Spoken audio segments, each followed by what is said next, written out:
boss. Yep. Who the fuck is that? That's bartending. And then we sort of had this guy named Mike Seashoals, who was sort of part-time CEO while we were trying to find money. But the thing that really made the difference, where we became a real company and people took us credibly, was when Jeff Miller came on board. He made it possible for Howard and I to finally get some money to get this thing started. It was so nostalgic going across the San Mateo Bridge because we used to go back and forth all the time. And Howard, who here has driven with Howard? Only once! Only once! We would be like 2-3 feet behind the car, and he'd go, "Thank God for ABS." Fortunately, we never got to try out the ABS. Anyway, but we brought on Jeff, and it's just, and the rest was history. So I'd like Jeff to say a few words. Thank you, John. So 25 years ago, these guys started a company.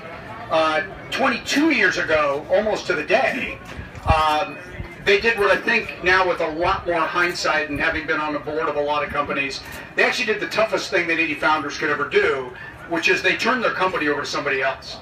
And that was, I didn't take that lightly then. I certainly don't take it lightly now. It was then and is now an honor, guys. I always said that I might be running the company, but I was running Howard and John's company. It was your company then, it's your company now. And you guys are two of the greatest founders. I've seen a lot of them now, been on lots of boards. And you are two of the greatest, most self-aware founders. And by the way, those are two things that normally don't go together. I don't know why that is. Probably if you're that self-aware, you would not found anything, because the probability of... By the way, it's one of the great things I think about being founders and being a first-time CEO. It never crossed, at least the three of our minds, that we would fail. I just don't think we were very smart. But it never occurred to us that this wouldn't be successful. And so it wasn't unsuccessful, it was successful. At any rate, look, there's a phenomenal amount of memories. My 8 years as CEO were the best 8 years of my career. I got to tell you, I loved being the CEO of this company. I won't tell you I loved it. No, I loved it every day. I won't tell you I loved it every minute of every day. That would be a lie. There were some interesting times. But we accomplished a lot. If you start at the very beginning, the technology that Howard and John and Razmik and Carol and Kendall, the really early people, put together, I mean, it created the opportunity for us to do what John said. John never said that we were actually in the enterprise document management business. He said we had a company that was going to cure cancer. I remember that from the very beginning. But in some way, what we were going to do, we talked about changing the world. And if you look at all the drugs that we've helped put out, I think we probably helped do that. Probably made Viagra. Just remember, it's the average drug that generates $1 million of profit a day. God only knows what Viagra does, but thank God for it. Anyway, moving right along. So, I'm older now. So look, it starts with the technology. We then went to market in what was then a completely revolutionary way. In fact, it was so revolutionary that after 18 months of great success out of it, when I went to Jeff Moore, who created this idea, and told him how proudly we were implementing his strategy, he said, "Really? Wow, you're that successful?"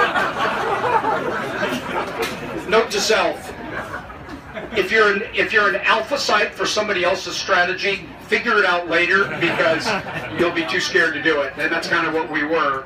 But we are still, to this day, and I've taught lots of classes at Harvard, at Stanford, at Berkeley, at my alma mater, Santa Clara. We are the poster children for crossing the chasm. We did it as well as anybody in the world. And by the way, it's It's not a tough strategy, but it requires one thing that is lacking in almost all companies, and that's discipline. And that was not lacking in this company. So you guys are to be congratulated. We then also accomplished a bunch of other things. One of the things I'm most proud of for the group is we were, and this is my fault, we were a year late getting to the web. John kept telling me that we were supposed to do this thing, but it was a 3-letter word, and that was one more than I could spell, one more letter than I could spell, apparently. So we were a year late getting to the web. But when we decided to do it, this company literally turned on a dime. And I think it was 6 months later we had a product and we were on the market. That's unheard of. So we were never confused.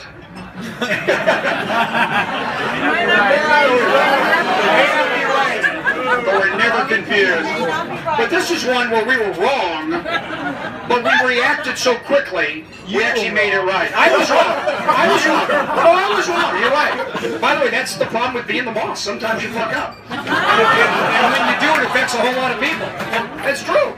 You know, but thank God you guys reacted well enough that only people in this group actually know that I screwed up. So thank you. But the most important thing, I think, and I think our biggest achievement is shown here tonight. I've been blessed. I'm part of a very large Irish Catholic family.